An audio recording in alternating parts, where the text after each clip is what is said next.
তাদের পুরুষদের হত্যা করত এবং নারীদের জীবিত রাখত। পুরুষ কারা? সাধারণত পিতা, পুত্র, ভাই, স্বামী, এদেরকে হত্যা করা হতো। আর নারী কারা? মা, বোন, মেয়ে, স্ত্রী, এদেরকে জীবিত রাখা হতো। জীবিত রেখে কি করতো না, সেটা আল্লাহ বলেনি। আল্লাহ এই পর্যন্ত বলেছেন। বলছিলাম ফেরাউনের অত্যাচারের কথা।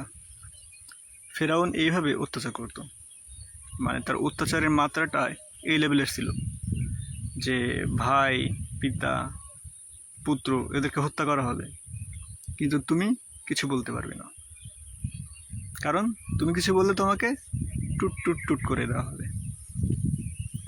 ফেরাউন তো খোদা, খোদার বিরুদ্ধে কিছু বলা যায়? বললে তোমাকে টুট টুট টুট করে দেওয়া হবে। এই অত্যাচার করতো কাদের?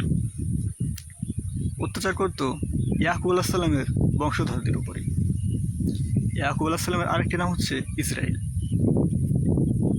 আল্লাহ কোরআনে এদেরকে আলাদাভাবে চিহ্নিত করছে। এদেরকে বলা হয় বনি ইসরাইল, অর্থাৎ ইয়াকুবের বংশধর। এখন এইরকম একটা পরিস্থিতি থেকে মুসা আলাইহিস সালামের মাধ্যমে আল্লাহ বনি ইসরায়েলদের মুক্ত করলেন এবং ফেরাউন ও তার লয় লস্কর, সেনা সামন্ত, চেলাচামান্ডা যারা ছিল তাদেরকে নীল নদের পানিতে চুবিয়ে মারলেন। এরপর আল্লাহ বনি ইসরায়েলদের বললেন, তোমরা ওই শহরে যাও, তোমরা সেখানে প্রবেশ করলেই বিজয়ী হবে। অর্থাৎ শহরে ছিল হয়তো আর এক পাপীর দল, তাদের সরিয়ে এদের আল্লাহ স্থান দিবেন। কিন্তু বনি ইসরায়েলরা কি বলল? হে মুসা, তুমি আর তোমার আল্লাহ যাও, তাদের সাথে যুদ্ধ করো, আমরা বরং এখানে অপেক্ষা করি। মানে কি আর বলবো। আচ্ছা, ফেরাউন অত্যাচার করতো কাদের? আল্লাহর নাকি মুসার? এইমাত্র ঘর বাড়ি ভিটে মাটি ছেড়ে চলে আসছে কারা ফেরাউনের ভয়ে? নীলনদ পাড়ি দিয়ে কারা আসছে? আল্লাহ নাকি মুসা? বনি ইসরায়েলরা। ফেরাউন বনি ইসরায়েলদের অত্যাচার করতো।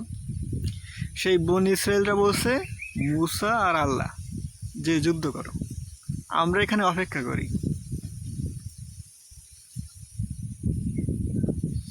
এই গল্প শোনানোর কারণ কি? বর্তমানে আমাদের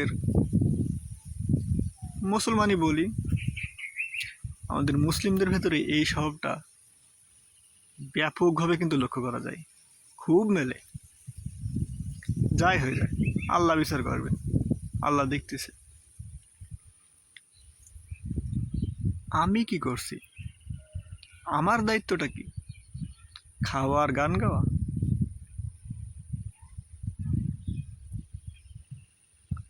যার দরকার তাকে বুঝতে হবে, আল্লাহ সাহায্য করবে। আমি গান গেয়ে বেড়ালাম, হোরে নীল দরিয়া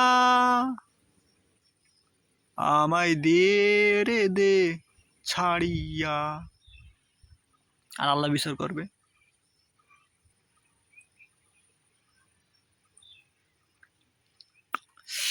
আজকে এই পর্যন্তই। ভালো থাকবেন, সুস্থ থাকবেন। ধন্যবাদ। যারটা তাকে বুঝতে হবে, আল্লাহ সাহায্য করবে। ধন্যবাদ।